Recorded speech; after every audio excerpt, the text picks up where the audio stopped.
Salam sejahtera saudara yang kekasih.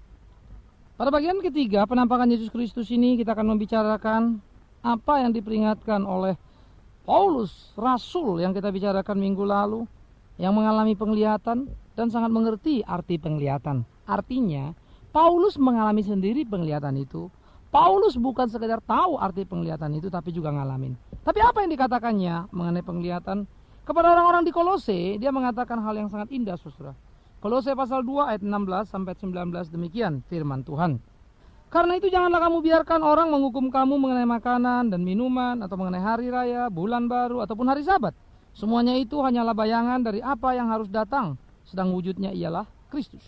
Janganlah kamu biarkan kemenanganmu digagalkan oleh orang yang pura-pura merendahkan diri dan beribadah kepada malaikat, serta berkajang pada penglihatan-penglihatan dan tanpa alasan membesar-besarkan diri oleh pikirannya yang duniawi.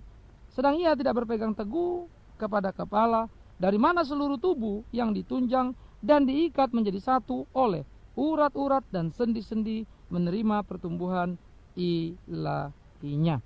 Ayat 23, peraturan-peraturan ini walaupun nampaknya penuh hikmat, dengan ibadah buatan sendiri, seperti merendahkan diri, menyiksa diri, tidak ada gunanya selain untuk memuaskan hidup duniawi. Saudaraku yang kekasih, sekarang kita akan memikirkan bagaimana sebenarnya memang gereja mula-mula sangat terancam dengan apa yang disebut pada waktu itu gnostisisme. Nah, ajaran gnostis ini begini, saudara. Gnostis itu adalah satu paham, ya, dualisme. Artinya dualisme begini: merah, putih, dosa, tidak, kekal, tidak kekal, begitu ya.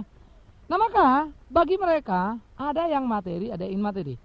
Jadi kalau materi itu adalah dosa, yaitu fisik yang kelihatan dan segala macam. Yang bukan materi, itu yang suci, yang itu yang adil. Nah, karena itu bagi gnostis ini pada waktu dia masuk ke dalam agama Kristen, mempengaruhi orang-orang Kristen. Jadi jangan lupa, orang kan bertobat sebelumnya bukan Kristen gitu ya. Nah, dia sudah punya pikiran gnostis. Lalu dia menjadi Kristen, saudara. Nah, menjadi Kristen kan gak otomatis itu seluruh pikiran langsung bersih. Menjadi Kristen kan gak otomatis langsung saudara ngerti seluruh kitab suci. Kan tidak. Karena itu perlu hati-hati, perlu baik-baik. Jangan besar kepala, terus gak mau belajar baik-baik, begitu loh. Mengerti dulu secara utuh, mengerti baik-baik, begitu ya. Nah, saudara-saudara, karena itu pada waktu kita mau memahami ini menjadi bagian penting dari kita, adalah perlu saudara perhatikan begini. Jadi saudara-saudara, pengaruh-pengaruh latar belakang pemikiran gnostisisme, ya, gnostisisme yang mempengaruhi pengikut-pengikut Kristus pada waktu itu, mempengaruhi orang Kristen mula-mula pada waktu itu, menjadi begini. Gnostisisme yang dualisme percaya ada Allah yang suci, maka manusia tidak suci. Jadi tidak mungkin Allah yang suci mencipta manusia yang tidak suci. Nyatanya manusia berdosa kan? Nyatanya diakui Allah suci. Jadi Allah mencipta manusia? Tidak mungkin dong. Nah, ini paham dualisme. Ya, ini paham dualistis. Jadi bagi orang-orang gnostis, ada Allah tingkat satu, yaitu Allah yang sangat suci, yang tidak berurusan dengan dunia ini. Lalu ada Allah tingkat dua, saudara. Nah, Allah tingkat dua ini bernama, menurut mereka adalah Yesus Kristus. Begitu. Mereka mulai melihat Yesus ini hanya cuma Allah tingkat dua ini, yang bekerja untuk menciptakan dunia dan seterusnya dan seterusnya dan seterusnya. Jadi bagi mereka Allah tingkat dua inilah yang berurusan dengan manusia. Jadi dengan Allah tingkat dua ini kita mungkin bertemu, karena dia menjadi mediator dengan Allah yang nomor satu, dengan Allah yang pertama, dengan Allah yang suci. Dia menjadi mediator, saudara. Maka di dalam benak seperti ini, di dalam kesan seperti ini, jemaat mulai melihat Yesus bukan sebagaimana harusnya Yesus dilihat. Ya. Karena itulah pada pasal 3 ayat 1 Paulus berkata, karena itu kalau kamu dibangkitkan bersama Kristus, carilah perkara yang di atas, di mana Kristus ada duduk di sebelah kanan Allah. Ayat 2, pikirkan perkara yang di atas, bukan yang di bumi. Tapi karena dualisme tadi, sorga itu kan gak nyampe gitu ya. Kita ini di bumi, maka medianya yang dicari-cari. Nah, maka media ini bagi orang Kristen diberilah gambaran yang bernama Yesus Kristus. Kan jadi ngaco, saudara. Lawang Yesus itu dengan Allah itu adalah sehakikat kok. Filipi pasal 2 jelas sekali bersaksi 678. Bagaimana dia tidak mempertahankan kesetaraan dengan Allah sebagai milik yang harus dipertahankannya, tapi dengan rela mengosongkan dirinya, mengambil rupa seorang hamba. Iya kan?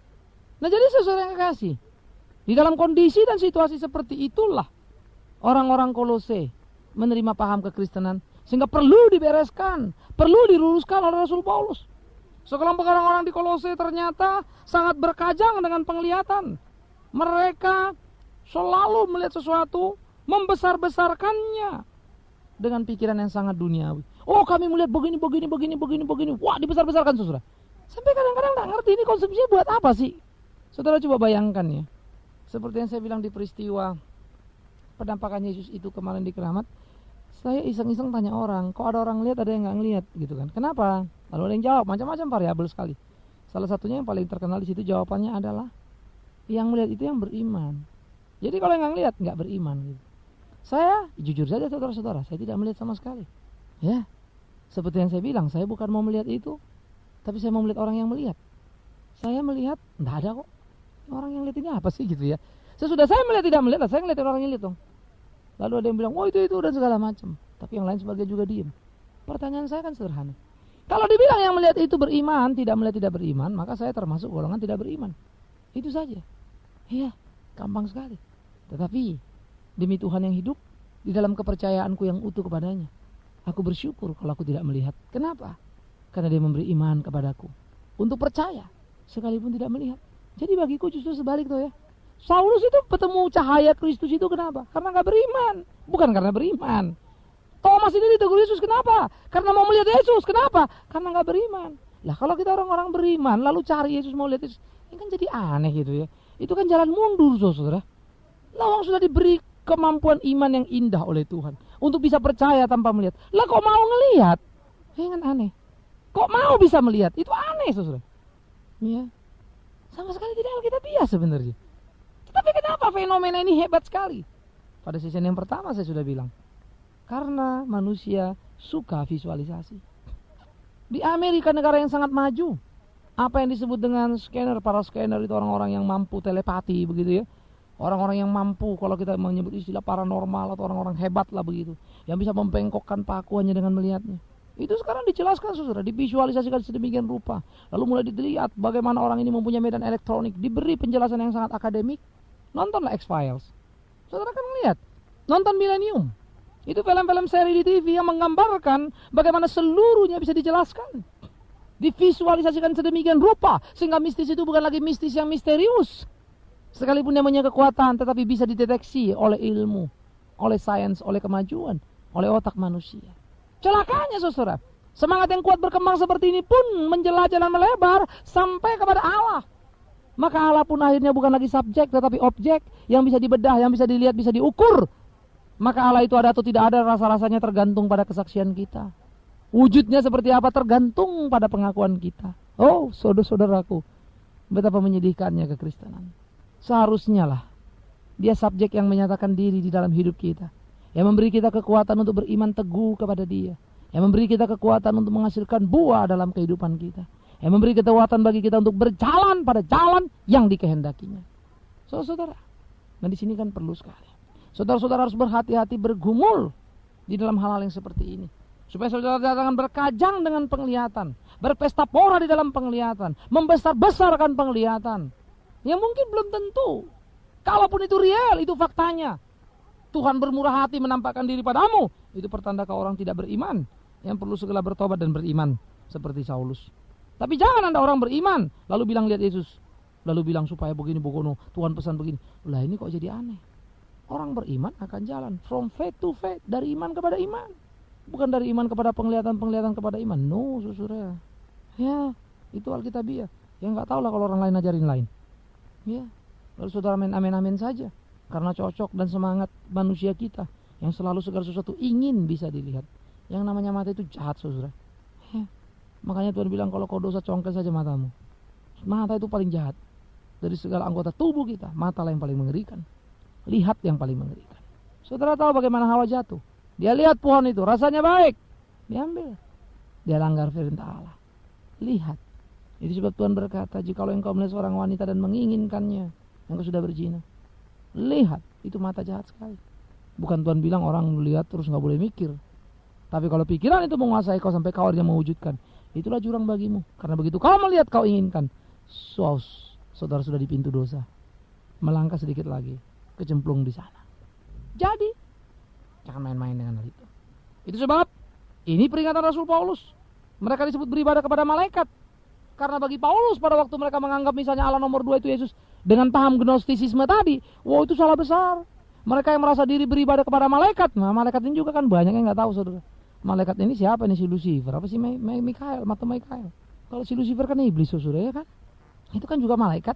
Tetapi artinya mereka bermain-main di dunia roh, yang menurut istilah nilai yang paling tinggi dari hidup orang Kristen, dibolak-balik segala-galanya, nggak karu-karuan saudara. Sepertinya memang mereka hebat kata Paulus, tetapi mereka sebenarnya kacau balau, mereka jauh daripada kebenaran yang sejati dari Kristus itu. Karena pikiran mereka sesungguhnya sangat duniawi. Sekalipun dan seringkali mereka mengatasnamakan Yesus Kristus. Ya tidak heran lah ya. Lawang Matius 7, 21, 23 juga sudah memperingatkan kok. Tidak setiap orang menyebut namaku Tuhan, Tuhan akan masuk ke dalam kerajaan sorga, melainkan mereka yang melakukan kehendakku.